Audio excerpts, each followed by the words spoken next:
বিসমিল্লাহির রহমানির রহিম। আমি মাহবুবুল আলম আছি অজানা কথা অনুষ্ঠানে। আজকের আরেকটি টপিকস নিয়ে আপনাদের সামনে হাজির হয়েছি।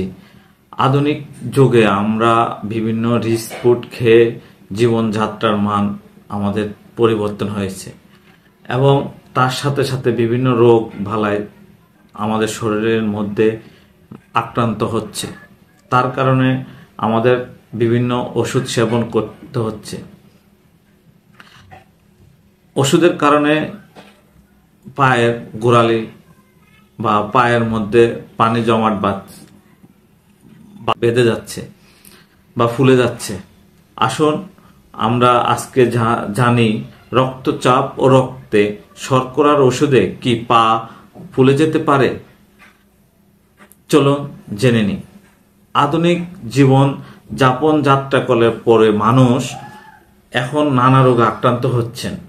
তার মধ্যে অন্যতম দুটি রোগ হচ্ছে রক্তচাপ ও ডায়াবেটিস। এসব রোগ থেকে মুক্তি পেতে মানুষ জীবনযাপনের পরিবর্তন সহ নানা ওষুধ ব্যবহার করেন।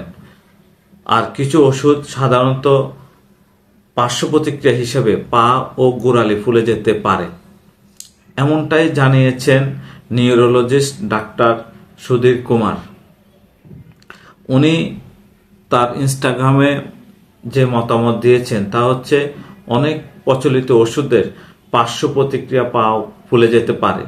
সবচেয়ে বেশি দায়ী যে দুটি ওষুধ তা হলো অ্যামলোডোপিন জাতীয় ওষুধ এবং পায়োগ্লিটাজোন জাতীয় ওষুধ।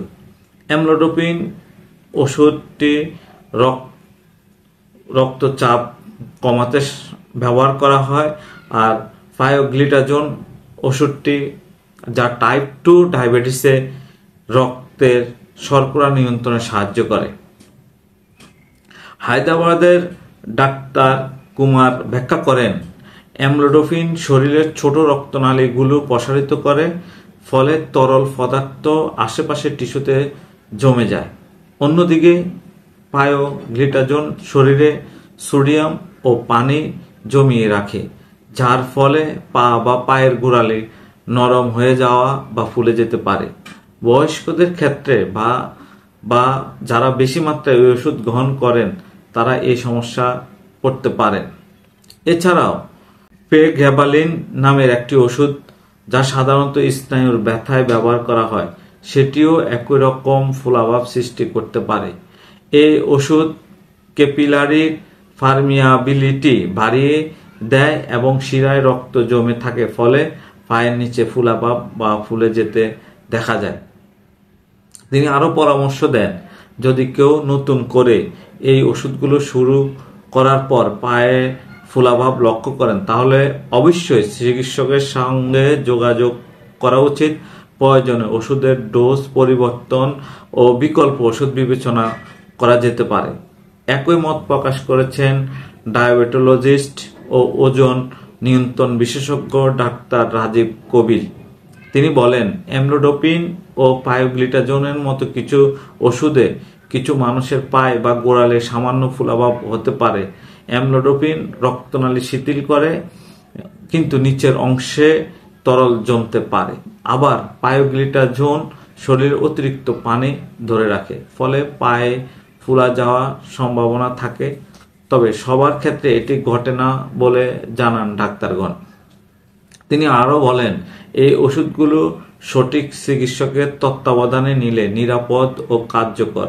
রোগীরা নিজের ইচ্ছায় ওষুধ বন্ধ করবেন না বা ডোজ পরিবর্তন করবেন না, বরং চিকিৎসকের পরামর্শ অনুযায়ী ডোজ ঠিক করা, বিকল্প ওষুধ দেওয়া বা প্রয়োজনে হালকা ডাইউরেটিক যুক্ত করা যেতে পারে।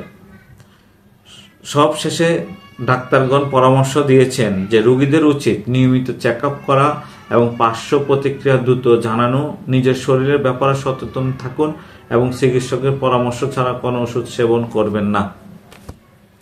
আসলে বাংলাদেশে, আমাদের দেশে এখন যে ঘটনাটা সবচেয়ে ঘটে, আমরা নিজের ইচ্ছায় বিভিন্ন ধরনের ওষুধ সেবন করে থাকি, যার ফলে আমাদের বিভিন্ন সাইড ইফেক্ট দেখা দিচ্ছে বা পার্শ্ব প্রতিক্রিয়া দেখা দিচ্ছে।